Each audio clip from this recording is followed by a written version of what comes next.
ये कहानी है शीला की, जिसके लिए उसका बेटा रिंकू ही सब कुछ था। वैसे तो रिंकू सिर्फ 3 साल का था, लेकिन फिर भी शीला को उससे बड़ी उम्मीदें थीं, क्योंकि अब बस वो ही उसके जीने का सहारा था। अरे ओ शीला, चल जल्दी, और कितनी देर है तुझे? आ रही हूं, बस आ ही गई। अब हाँ चलो दीदी। चल तो दूं, पर पहले ये बता, ये रिंकू तेरे साथ क्यों है?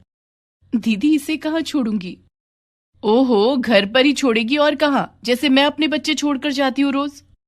ना दीदी ना, मेरा रिंकू अभी बहुत छोटा है, इसे अकेले कैसे छोड़ दूं?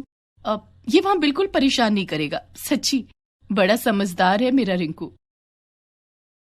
जहां बिठा दूंगी बस वहीं बैठा रहेगा। और इसका ये खिलौना भी तो है, ये सारा दिन इसके साथ ही तो खेलता है, वहां भी खेलता रहेगा। नहीं शीला, ये तेरा पहला काम है ना, इसीलिए तू ऐसी बातें कर रही है। यहाँ की मैडमों को तू जानती नहीं अभी।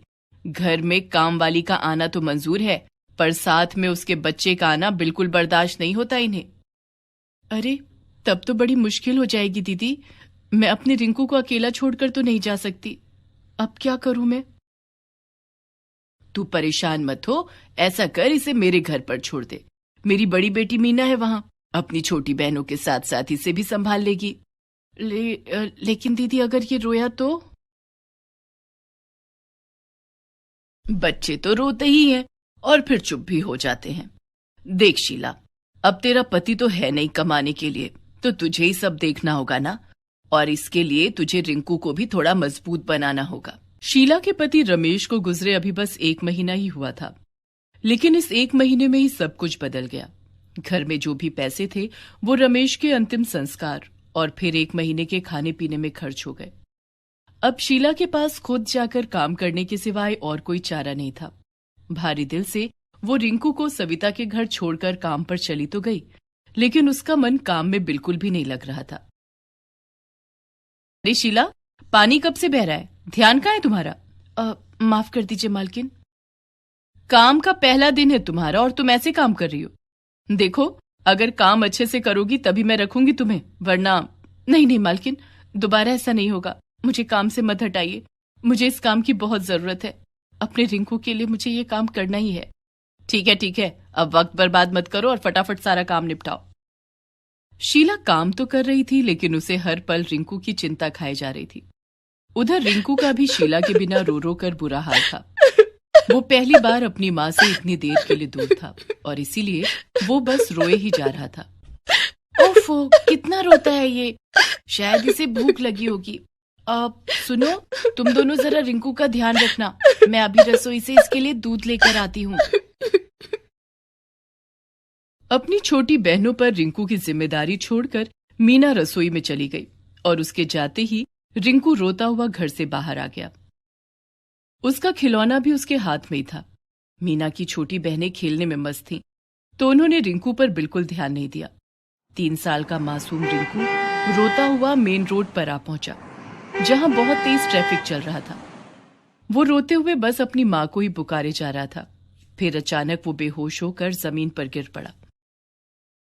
उधर शीला को जैसे ही रिंकू के गायब होने का पता चला, उसके पैरों तले जमीन न रही। ये क्या कह रही हो दीदी? कहाँ चला गया मेरा रिंकू?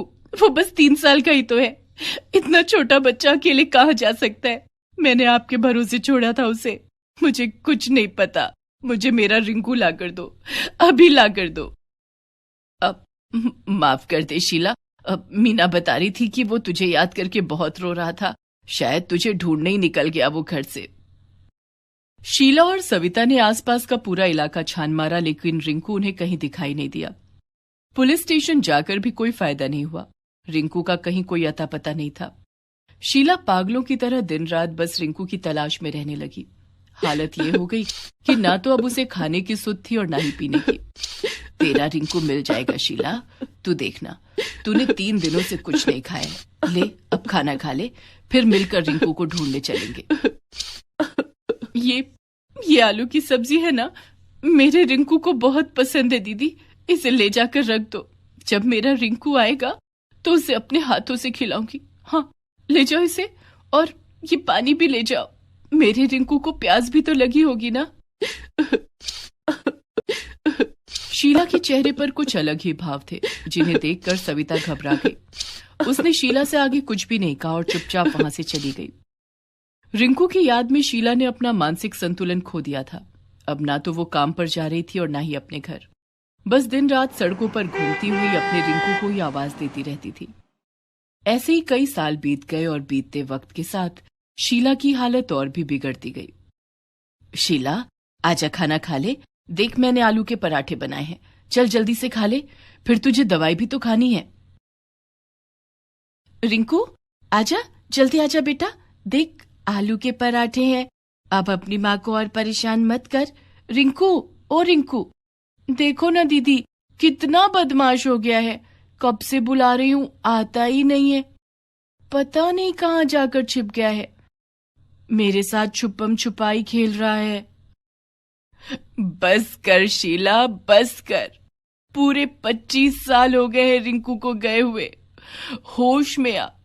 तू मान क्यों नहीं लेती कि तेरा रिंकू अब नहीं आएगा, कभी नहीं आएगा वो। क्या दीदी, कुछ भी बोलती हो आप। वो देखो, वो आ गया मेरा रिंकू। आजा बेटा, आ मेरी गोदी में बैठ जा। आजा आजा। शीला को अब भ्रम होने लगा था कि रिंकू उसके साथ है, और ये देखकर सविता बहुत परेशान थी। वो कहीं न कहीं रिंकू के खो जाने और शीला की इस हालत का जिम्मेदार खुद को मानती थी, और इसीलिए उसने कभी शीला का साथ नहीं छोड़ा। फिर एक दिन, माँ, एक बार चलकर तो देखो। ये बता रहे थे कि मालिक दिमाग के बहुत ही बड़े डॉक्टर हैं। हो सकता है वो शीला मौसी को ठीक ही कर दे। लेकिन मीना, वो बड़े डॉक्टर हैं तो फीस भी तो बड़ी होगी ना उनकी। नहीं माँ, मालिक जितने बड़े आदमी हैं उतने ही भले इंसान भी हैं। इन्होंने पहले ही सारी बात कर ली है। वो शीला मौसी का इलाज मुफ्त में करने के लिए तैयार हैं। मीना जिस डॉक्टर की बात कर रही थी, असल में उसका पति उन्हीं के घर पर माली का काम करता था। मुफ्त में इलाज की बात सुनकर सविता शीला को लेकर फौरन उस डॉक्टर के घर पहुंच गई और फिर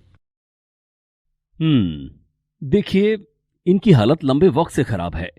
इन्हें ठीक होने में वक्त लगेगा, और हां, मुझे इन्हें हर वक्त अपनी ऑब्जर्वेशन में ही रखना होगा। तो आप ऐसा कीजिए, इन्हें कुछ दिनों के लिए मेरे घर पर ही रहने दीजिए। यहां मैं और मेरी मां रहते हैं। हम इनका बहुत अच्छे से ख्याल रखेंगे। डॉक्टर अनिकेत पर भरोसा करके सविता ने शीला को उनके पास छोड़ दिया, और बस यहीं से शीला के नसीब ने करवट लेनी शुरू कर दी। देखिए, अगर आप खाना नहीं खाएंगी तो मैं भी नहीं खाऊंगा। ऐसे कैसे नहीं खाएगा? तू तो मेरा राजा बेटा है। मेरा प्यारा रिंकू है तू। ले चल, मुंह खोल, जल्दी से खोल। ये बड़ी अजीब बात थी कि शीला ने जैसे ही डॉक्टर अनिकेत को पहली बार देखा, तब से ही वो उन्हें रिंकू कहकर पुकारने लगी। डॉक्टर अनिकेत ने भी उसके इस भ्रम को नहीं तोड़ा, क्योंकि वो इसी तरह शीला की दिमागी हालत को ठीक करने की कोशिश कर रहे थे। हालांकि ये बात उनकी मां दुर्गा देवी को पसंद नहीं आ रही थी। अनिकेत, तुम्हें जरूरत क्या इस गरीब औरत का इलाज करने की? न तो तुम्हें इसके पैसे मिल रहे हैं और न ही तारीफ, तो फिर इसके पीछे क्यों अपना वक्त बर्बाद कर रहे हो? नहीं मां, कुछ बात तो जरूर है। मुझे लगता है कि मैं इन्हें ठीक कर सकता हूं, और जहां तक रही बात पैसों और तारीफ पाने की, तो वो सब तो मैं पहले से ही कमा चुका हूं। इनसे तो बस मेरा इंसानियत का रिश्ता है, जिसे मैं पूरी जिम्मेदारी से निभाना चाहता हूं। डॉक्टर अनिकेत शीला का इलाज करते रहे, और शीला की हालत पहले से बेहतर भी होने लगी। वो अब अच्छे से खाने पीने लगी थी। हालांकि डॉक्टर अनिकेत अब भी उसके लिए रिंकू ही थे। फिर एक दिन, अरे रिंकू देख, मैं क्या ढूंढ कर लाई। ये देख, तेरा खिलौना। तुझे याद है जब तेरे बाबा इसे तेरे लिए लेकर आए थे? बस उसी दिन से ये तेरा सबसे प्यारा खिलौना बन गया। तू हर वक्त इसके साथ खेलता था। इस हाथी की पूंछ पकड़कर इसे ऐसे ऐसे घुमाता था तू। शीला ने जो कुछ कहा वो सुनकर डॉक्टर अनिकेत और उनकी मां दुर्गा देवी सन्न रह गए। असल में वो खिलौना डॉक्टर अनिकेत के बचपन का खिलौना था, जिसे शीला उनके कमरे से बाहर ले आई थी। हैरान करने वाली बात यह थी कि डॉक्टर अनिकेत बचपन में उस खिलौने से ठीक उसी तरह खेलते थे जैसे शीला बता रही थी। ये सब देखकर दुर्गा देवी ने फौरन सविता को बुलवाया और फिर उससे शीला के बेटे रिंकू के बारे में सब कुछ पूछा। और फिर, अनिकेत बेटा, तुम हमेशा पूछते थे ना कि तुम्हारी 3 साल की उम्र से पहले की कोई फोटो क्यों नहीं है हमारे पास। तो आज तुम्हारे उस सवाल का जवाब देने का वक्त आ गया है बेटा। असल में तुम ही रिंकू हो और शीला ही तुम्हारी असली माँ है। 25 साल पहले तुम मुझे सड़क पर बेहोश मिले थे और तुमने उस वक्त ये खिलौना कसकर पकड़ा हुआ था। मैं तुम्हें अपने साथ ले आई और तुम्हें वो सब देने की कोशिश की जिसकी तुम्हें जरूरत थी, और तुमने भी बेटा बनकर मुझे हर वो खुशी दी जिसकी मैंने तुमसे उम्मीद लगाई। लेकिन अब समय इस माँ का है जो इतने सालों से तुम्हारा इंतजार कर रही है। सारी सच्चाई जानने के बाद डॉक्टर अनिकेत की आंखों में आंसू आ गए। उन्होंने सबसे पहले जाकर शीला के पैर छुए और फिर उसे गले लगाते हुए कहा, मैं आ गया माँ, तुम्हारा रिंकू वापस आ गया, और अब मैं कभी तुम्हें अकेला छोड़कर नहीं जाऊंगा। शीला अपने रिंकू को गले लगाकर बस मुस्कुरा रही थी, क्योंकि उसे कुछ कहने की जरूरत ही नहीं थी। ये उसके विश्वास की जीत थी जिसने उसकी बदनसीबी को खुशनसीबी में बदल दिया था।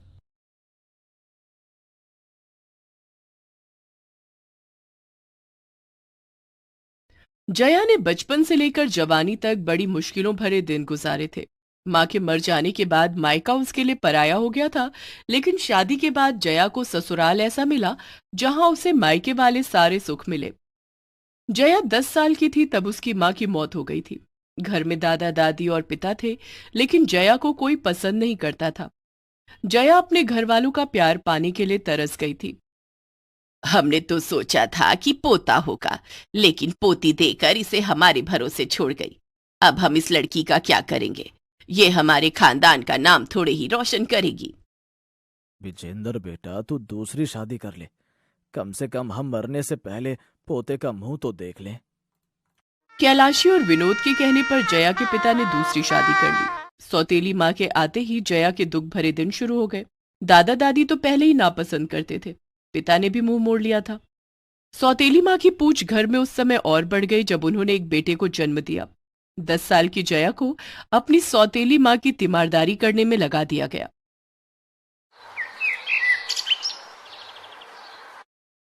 कहाँ जा रही है सुबह सुबह? दादी, मैं स्कूल जा रही हूँ। और यहाँ घर का काम कौन करेगा? हैं? तुझे भाई होने की खुशी नहीं है? चल जा, अपने भाई को तेल मालिश कर और उसे नहला धुला कर तैयार कर। छोटी सी जया बड़ों वाली जिम्मेदारी निभाने लगी। सारा दिन वो घर के बड़ों की सेवा करती रहती। सुबह 5 बजे उठ जाती और घर के सारे काम करती। किसी तरह पिता से मान मनोवल करके उसने 10वीं तक की पढ़ाई की। 10वीं पास करने के बाद, पिताजी, आगे की पढ़ाई के लिए मुझे कॉलेज में एडमिशन लेना है, उसके लिए पैसे चाहिए। क्या कहा? आगे की पढ़ाई करेगी? हैं? सुन विजेंद्र, इसे कॉलेज भेजने की कोई जरूरत नहीं है। अब इसके हाथ पीले कर दे। पढ़ाई लिखाई के नाम पर पैसे बर्बाद करेगी और ना जाने क्या गुल खिलाएगी। कहीं हमारी नाक ही ना कटवा दे। क्या? शादी? इतनी जल्दी? दादी, अभी मेरी उम्र ही क्या है, अभी मुझे पढ़ने दो। जया ने अपने पिता से काफी मिन्नतें की, जिसके बाद विजेंद्र ने उसे आगे पढ़ने की इजाजत दे दी। लेकिन वो इजाजत भी सिर्फ कहने के लिए थी। जया को अपने कॉलेज की फीस खुद जुटानी पड़ती थी, जिसके लिए वो छोटे बच्चों को ट्यूशन पढ़ाने लगी। एक दिन, जया कहाँ जा रही है? माँ, बच्चों को ट्यूशन पढ़ाने जा रही हूँ। अच्छा, ट्यूशन पढ़ाना तो सिर्फ बहाना है। असल में तुम्हें घर का काम करने से छुटकारा चाहिए, लेकिन मैं ऐसा होने नहीं दूंगी। कल को तेरी शादी होगी तो ससुराल वाले कहेंगे कि माता पिता ने कुछ नहीं सिखाया। चल, पहले घर के सारे काम निपटा, उसके बाद ट्यूशन पढ़ाने जाना।